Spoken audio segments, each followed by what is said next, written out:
Ini Bapak kalau nggak sabar nih bisa rusak suasana kita. Bawaslu,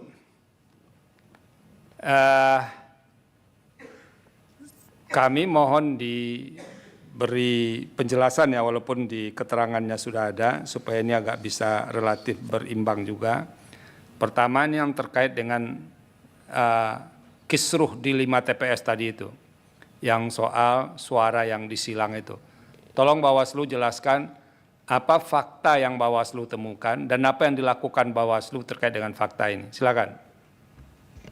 Baik, terima kasih Yang Mulia. Yang pertama berkaitan dengan 5 TPS di Distrik Biak Kota. Ya. Tadi sudah ada satu saran perbaikan yang disampaikan oleh Kordif di Kabupaten, tetapi kemudian perlu saya tambahkan bahwa di tingkat Rekap Distrik itu ada 3 saran perbaikan yang disampaikan oleh Pandis Biak Kota. Ya. Saran perbaikan nomor 032 itu berkaitan dengan TPS 4 Mandala.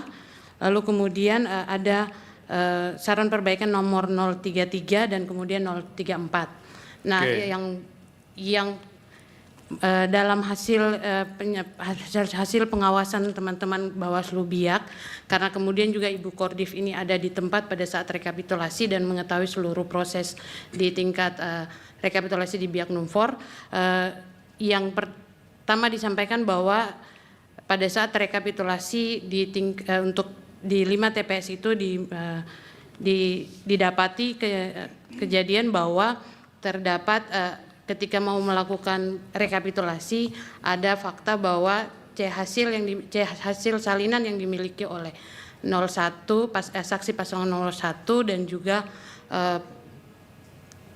Pandis dan juga PPD itu sama, tetapi yang berbeda adalah 02. Kemudian terjadi perdebatan dan kemudian mereka meminta untuk membuka kotak supaya melihat C hasil, yang mana kemudian pada saat di TPS pertama itu ditemukan bahwa C hasil tidak terdapat di dalam kotak. Sehingga kemudian itu berlangsung untuk di 5 TPS bahwa ketika dibuka tidak ditemukan bahwa tidak ada C hasil atau C plano yang dimaksud untuk menjadi dasar penyandingan data ataupun pencocokan data. Kemudian di saran perbaikan yang nomor 34 itu disampaikan oleh Bawaslu oleh Pandis bahwa jika tidak ditemukan data C hasil maka maka dilakukan penghitungan ulang dengan mengikuti mekanisme yang berlaku, sehingga kemudian itu saran perbaikannya Bawaslu Panwas Distrik berkaitan dengan proses. Nah, kemudian terhadap proses yang terjadi, hasil pengawasan itu dijadikan temuan oleh Panwas Distrik di Distrik Biak Kota, yang kemudian penanganannya dilakukan oleh Bawaslu Kabupaten Biak Numfor. Nah, saya juga sekaligus melakukan klarifikasi berkaitan dengan tadi ada satu catatan berkaitan dengan soal catatan molor, kami membuat molor waktu, bahwa kemudian terhadap temuan itu Bawaslu membutuhkan waktu untuk melakukan penanganan pelanggaran. Rekomendasi yang kami sampaikan di tingkat Bawaslu Kabupaten Kota itu merupakan produk penanganan pelanggaran, dan pada waktu itu kami juga teman-teman Bawaslu Kabupaten Biak Numfor telah memanggil seluruh pihak termasuk PPD dan juga KPPS dan PPS dan kesemuanya datang dan memberikan keterangan pada saat klarifikasi berkaitan dengan 5 TPS di Distrik Biak Kota, sehingga kemudian terpenuhi bahwa terbukti bahwa telah terjadi perubahan dan kemudian direkomendasikan sebagaimana yang disampaikan oleh Bawaslu Biak Numfor pada saat rekapitulasi di tingkat kabupaten kota. Kenapa menjadi panjang? Karena memang prosesnya kami harus mengumpulkan seluruh informasi terhadap pihak-pihak terkait. Yang berikut Yang Mulia, berkaitan dengan rekomendasinya itu sudah disampaikan secara jelas di dalam poin-poin rekomendasi yang disampaikan oleh Bawaslu Biak Numfor. Mohon izin, di hari sebelum penutupan di rekapitulasi itu juga sudah disampaikan oleh anggota KPU Biak Numfor sendiri bahwa kalau dalam live YouTube yang kami sampaikan, yang kami saksikan dari di tingkat provinsi itu bahwa ada pernyataan anggota KPU bahwa bisa dilakukan kalau ada rekomendasi dari Bawaslu, dan itu proses sedang berjalan, dan kemudian teman-teman Bawaslu Biak Numfor meminta waktu untuk menyelesaikan proses penanganan pelanggaran terhadap 5 TPS tersebut. Berkaitan dengan unsur pidananya, berhenti di pembahasan bersama Gakumdu untuk karena tidak buktinya tidak cukup dan juga membutuhkan waktu yang lebih lama karena ada beberapa bukti yang harus dipenuhi. Tetapi di tingkat Bawaslu itu telah memenuhi unsur untuk ditingkatkan ke penyidikan, di tingkat penyidikan. Saya pikir itu yang bisa. Ada yang mau ditambahkan?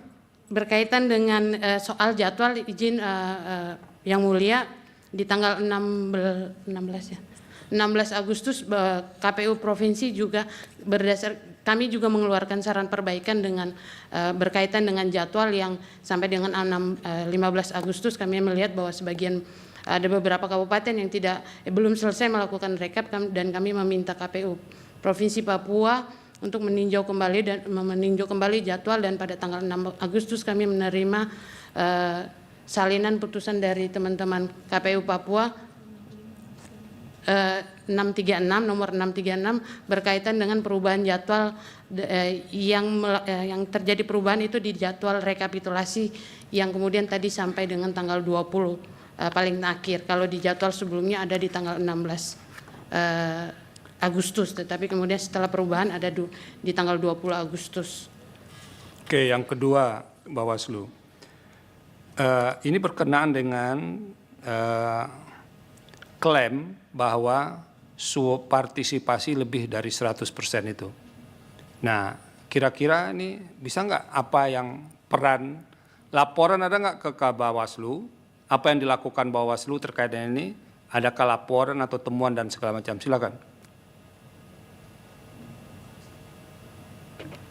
Mohon izin yang mulia, berkaitan dengan partisipasi pemilih untuk berkaitan laporan itu tidak ada laporan yang masuk ke Bawaslu Provinsi, tetapi berdasarkan pencermatan kami selama proses rekapitulasi di tingkat provinsi, kemudian muncul kami keluarkan atau terbitkan saran perbaikan untuk beberapa kabupaten yang di dalamnya kami cantumkan hasil pencermatan kami terhadap pengguna hak pilih di DPT yang 100% dan juga penggunaan hak pilih dan penggunaan yang terhitung lebih dari 100 atau menggunakan 2,5% dari surat suara cadangan, dan itu kami sudah sampaikan secara resmi di rekapitulasi tingkat provinsi untuk meminta KPU melakukan pencermatan kembali karena di tanggal 11 Juli itu kami kan mendapatkan salinan surat dari KPU Papua berkenaan dengan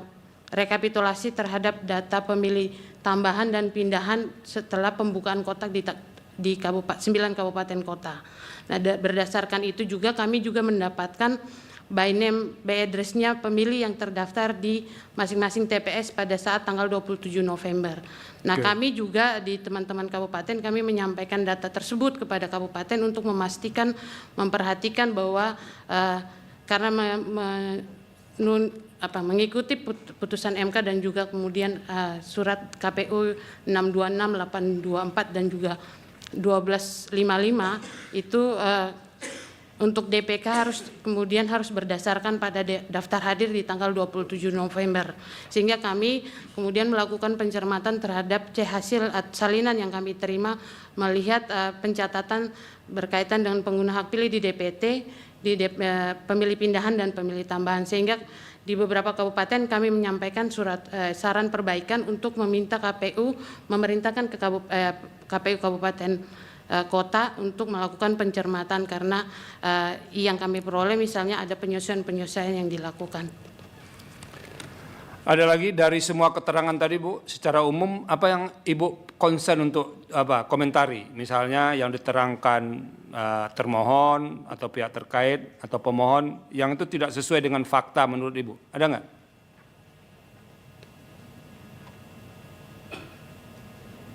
Silakan. Mohon izin nanti ditambahkan oleh Pak Ketua. Izin menambahkan Yang Mulia. Ya, Pak Ketua silakan. Menyambung sesungguhnya dengan apa yang disampaikan oleh kawan kami tadi terkait dengan putusan MK penggunaan hak pilih sesungguhnya Yang Mulia.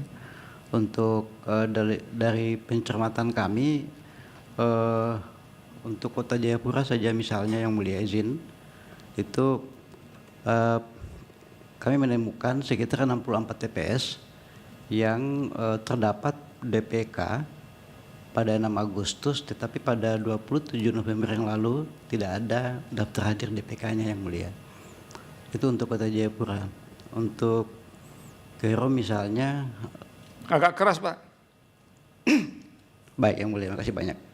Untuk Kero misalnya, kami juga menemukan misalnya ada 18 TPS yang pada 6 Agustus lalu itu terdapat pengguna DPK, tetapi pada 27 November yang lalu tidak ada daftar hadir DPK-nya Yang Mulia.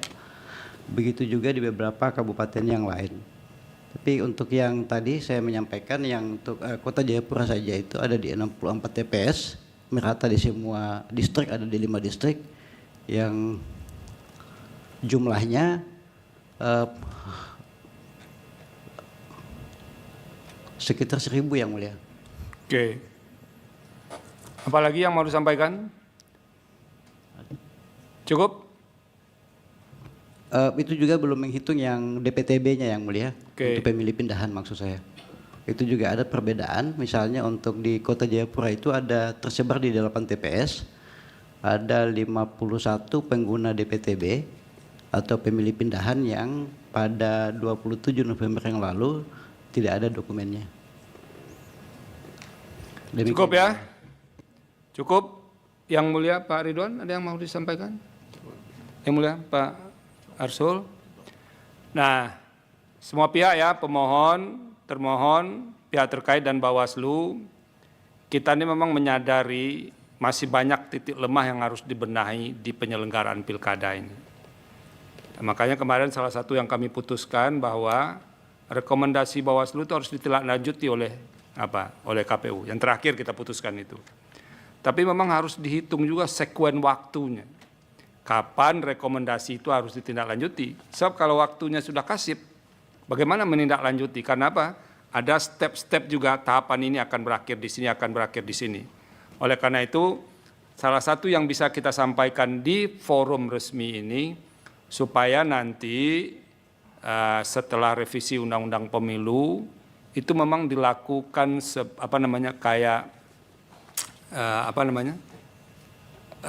simulasi yang ideal. Karena kita tahulah kesulitan-kesulitan. Tidak hanya pihak-pihak kami juga kesulitan. Apalagi kalau yang rumit-rumit seperti ini. Tapi sebagai sebuah proses itu harus kita selesaikan. Nah, mudah-mudahan ke depan ada perbaikan yang dilakukan. Iya, nanti diputus dan harus dilaksanakan oleh KPU. Kalau sekarang ini kan ada ranah ruang bisa menilai ulang yang diputuskan oleh Bawaslu atau direkomendasikan Bawaslu. Nah, ke depan tidak seperti itu lagi. Agar apa? Kalau Bawaslu mau dipertahankan, memang harus kelihatan itu kehadirannya dalam proses itu. Nah, itu yang kemarin kita lakukan. Tapi tidak diberlakukan untuk tahapan yang sekarang, diberlakukan untuk yang sebelum, karena kami tidak ingin juga mengacaukan. Ini kan bagian dari proses 27 November kemarin. Nah, banyak nanti mudah-mudahan ini semua yang ada dalam ruangan ini yang paham pemilu, memberikan kontribusi positif pengalaman-pengalaman penyelesaian ini ke pembentuk undang-undang. Satu. Yang kedua, sebagai pembentuk hukum turunannya, KPU juga harus memperhitungkan hal-hal seperti ini. Jadi jangan ada kasus dijawab dengan surat edaran, dijawab dengan ini dan segala macam. Nanti kayak menjawab kasus konkret saja.